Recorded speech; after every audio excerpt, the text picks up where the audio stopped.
Franck Atlan, bonjour. Bonjour. Vous êtes directeur de la prépa Orlum et directeur de la collection Le Choix du Succès aux éditions Studyrama, où vous publiez la Bible du concours Tremplin, Passerelle, Schéma. Oui. Alors, quelles sont les épreuves du concours Tremplin 1? Alors d'abord, il faut savoir que Tremplin, c'est un concours qui va s'adresser aux étudiants de niveau Bac+2, donc ils sont en BTS, en DUT ou en licence 2, et qui vont donc concourir pour rentrer dans de très bonnes écoles de commerce, généralement classées dans le top 10 des meilleures écoles de commerce, dans les différents classements qu'on peut trouver ici et là. Et on a pour le coup affaire à un concours assez équilibré, somme toute classique, avec la sacro-sainte épreuve de synthèse, à laquelle il faut quand même, pour laquelle il faut quand même préciser qu'il y a des modalités un peu particulières, je pourrais y revenir un peu plus tard si vous le souhaitez.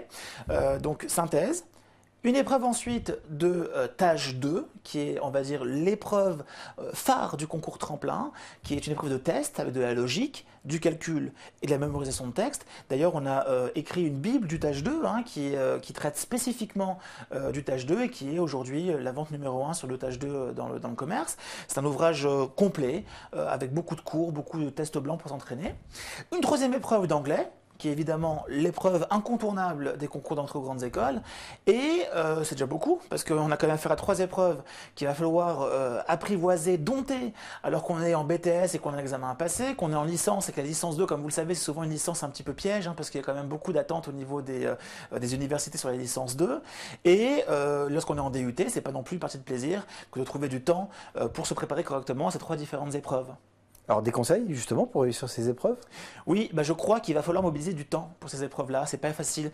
Je le vois bien à la prépa. Nous avons ouvert des sections de BTS qu'on appelait BTS+, où d'ailleurs nos étudiants, on voit qu'ils peinent à trouver du temps en plus des heures de cours pour travailler leur concours. Vous devez savoir que les BTS, DUT sont quand même des filières qui sont très gourmandes en termes de temps, très chronophages. On a affaire à des sections qui vont quand même demander jusqu'à 25-30 heures de cours par semaine. Donc c'est quand même pas rien, et ça épuise beaucoup les étudiants qui ont du mal après à se mobiliser pour trouver ici là, des heures pour s'entraîner au concours. Ceci étant dit, je crois que si on parvient à consacrer, on va dire, 3 heures de préparation par semaine. C'est pas grand chose, c'est une demi-heure par jour, c'est 1 heure le lundi, 1 heure le mercredi, 1 heure le dimanche. Je pense qu'on peut vraiment faire de gros progrès, parce que la bonne nouvelle, c'est que l'épreuve de synthèse est une épreuve qu'on retrouve quand même déjà dans le BTS, dans le DUT, ce sont des épreuves qu'on peut retrouver à l'examen de ces filières-là. L'épreuve de tâche 2, c'est beaucoup de mécanismes, beaucoup de répétitions, là il n'y a pas de photos, plus on va travailler et mieux ça va se passer. Et l'épreuve d'anglais se retrouve quand même dans beaucoup de filières, licences, BTS, DUT, ce qui fait qu'avec un travail sur la Bible, Tremplin, Passerelle, Schéma, on peut quand même s'en sortir correctement au concours. Alors justement, vous avez parlé du temps nécessaire pour bien réviser. Quel est le bon timing? Le plus tôt sera le mieux, Nicolas. Je crois qu'il n'y a pas à discuter là-dessus. On a affaire à des concours où il va y avoir énormément de concurrence. C'est pas pour faire peur aux candidats que je dis ça, c'est juste que c'est une réalité.